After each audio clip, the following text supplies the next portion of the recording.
This guy.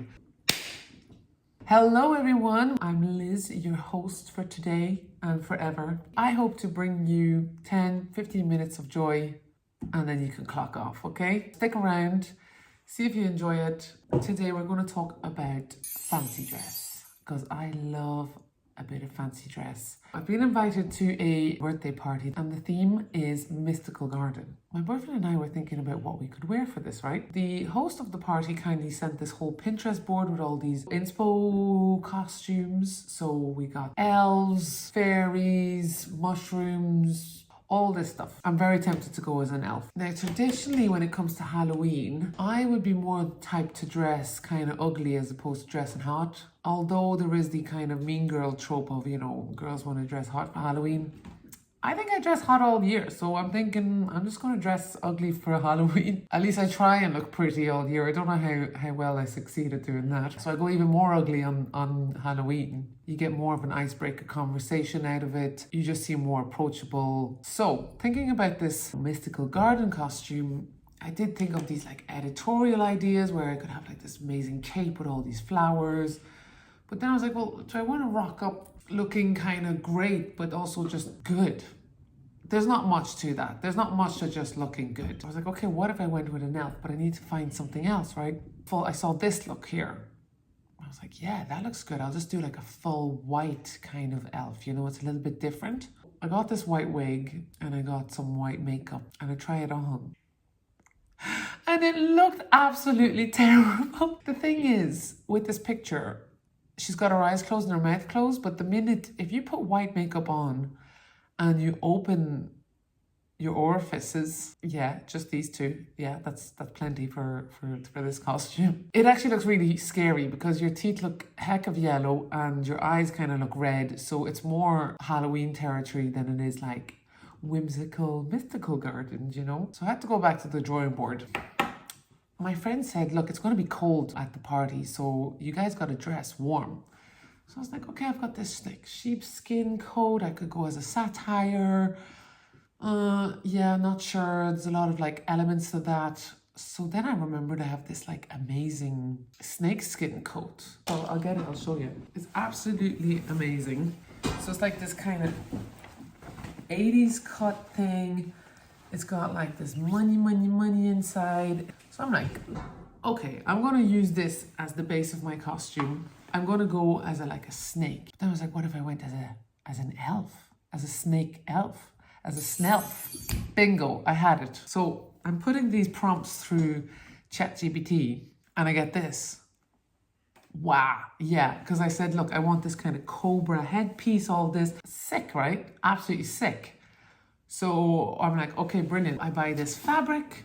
I need you guys to imagine this, okay? I need like a lot of imagination. Basically, I was going to do with wire and glue, kind of create this cobra headpiece. Are you getting it?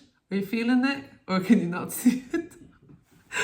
I can see it. So in the meantime, my boyfriend is, looking at his costume and he comes up with something. So he orders his piece of costume or whatever, and we end up trying on each other's costumes. So he tries on this coat, I try on his costume, and I'm like, damn, he looks really good in this green, and he looks really good as a snake. He has a very pale skin, quite sharp cheekbones. This on him looks amazing. So then I try on his costume, and everybody says, wow, Liz, that looks amazing on you. I'm going to show you what the costume is and you're going to tell me. Basically, we've decided now to switch costumes because he looks better in this costume. I apparently look better in the other one. So I'm going to show you what it looks like. Get ready.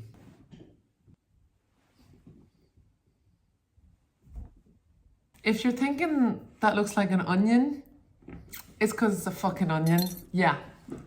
So this is my mystical garden costume.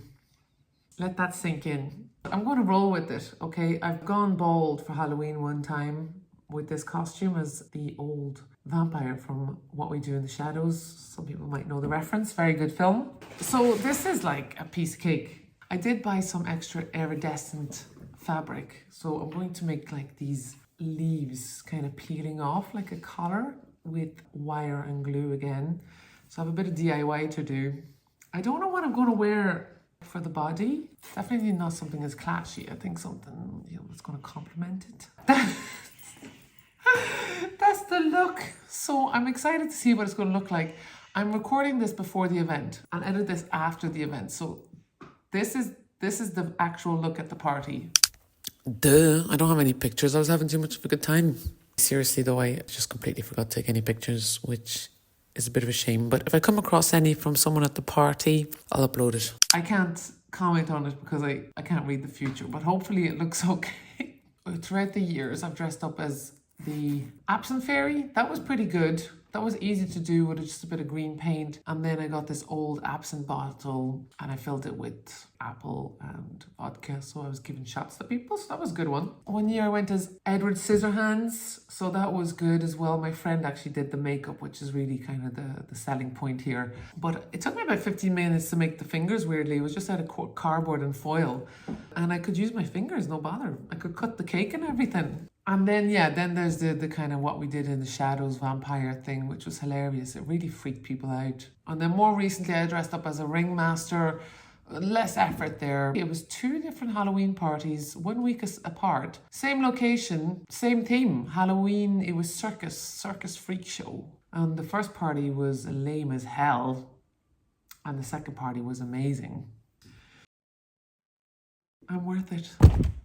That first party was actually organised by these guys who sell themselves as kind of set designers on Instagram. This kind of like very subdued aesthetic of kind of food design. I don't know how you'd call it, kind of surreal, minimal. It's very trending at the moment. These are not their examples because I'm not going to reveal who they are, but it kind of gives a vibe. This was their like anniversary party. It did look good. But I see that the tickets are like 35 euros to get in. So first red flag, because that's quite expensive for here in Lisbon. And then I was thinking, I don't know if this aesthetic translates to an epic party. Do you know what I'm saying? Like, you know, pretty subdued, nice party. Do you know what I'm saying? And also, I noticed that they only had one DJ. It was their mate. And I listened to his music and it's like this hardcore kind of Berlin techno, you know, that goes like... So I was like, don't know if the music's going to be good. Get there, maybe 60 people. Literally nothing done. They had done this one kind of marquee that looked like a tent. And that was it in terms of decoration. It was lame as hell, man. We go in under the tent. It was like something from a movie. There was these people just kind of... It was nearly as if they were lounging like this, looking like beautiful and bored at the same time, you know? Very affluent vibes. Some really good costumes, I gotta say. But costumes alone just don't make for an excellent party. So this is the thing. I think some people who don't like fancy dress, they find the parties lame, but it's probably because they went to just a shit party. That's my opinion anyway. So we go to the DJ, and I gotta say, this DJ, I mean, I think it was kind of worth seeing it, this DJ. This guy, imagine dance floor, kind of empty, maybe 12 people on it. Some people are still in their coats, me too, because it wasn't that warm. And this guy is like loving his music, you know, he's like kind of like playing tunes but kind of fucking the decks at the same time, going like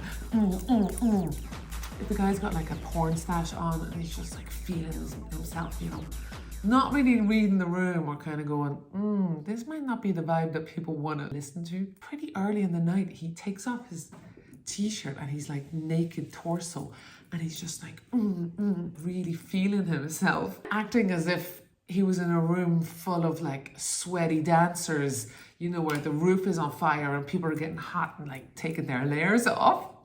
It wasn't the case. It was fucking hilarious, man. It was completely delulu, this guy. So I'm like, okay, I'm going to kill some time. There's a popcorn machine there. I'll just have a bit of popcorn, you know, keep myself busy. And the guy hands me this tiny little pot of popcorn like this and goes, oh, that would be €3, please. I don't want it that bad, you know. I just thought it was a free thing that you get at the party because it costs €35 to get in. The guy goes, yeah, no, I'm quite surprised they're charging as well. So he gave me free popcorn in the end, which was really nice. But I couldn't believe it. Basically, I don't think this was like Halloween theme party. It was just basically a cleverly disguised scam, the whole thing. It felt like that anyway. I feel like they just kind of invited their mates And then who else wanted to join? They could just pay 35 quid or something. I don't know. Anyway, so funny enough, same day, the following week, another party, same location, different promoters. And this was like stepping into another dimension. This was epic. This had at least like 400 people there. Different rooms open, 2 different DJs on it simultaneously. Really nice people as well. Like they're having a fun time. They're letting their hair loose. They're not taking themselves too seriously. Massive banquet of sweets when you walk in. Popcorn machine, all inclusive. It was like an all inclusive resort. And this was vibes. This was vibes. And the good thing about this party as well, it cost between 12 and 30 quid, the ticket, which was like 12 quid if you got there early and then 30 on the door, which I thought was, that's fair. It's more democratic, right? And I love Halloween for the absurdity of it. You know, when you have someone with like a Coke can stuck in their head. I was chatting to this girl all night, but I never saw her actual face that whole night because she was dressed as a fortune teller and she had this kind of curtain above her face and she was smoking through the curtain of of the thing. It was brilliant. And I also love when people rock up as pedestrians or as like regular civilians without a costume. I think it kind of adds to the absurdity of it all. Just amongst all these monsters, you have like actual regular people. So I do love that. Hopefully I'll be back again with another episode and some more crack for you. Let me know what your favourite costumes have been so far for those who enjoy getting dressed up. I'd love to hear. And I'm going to peel off now. No pun intended.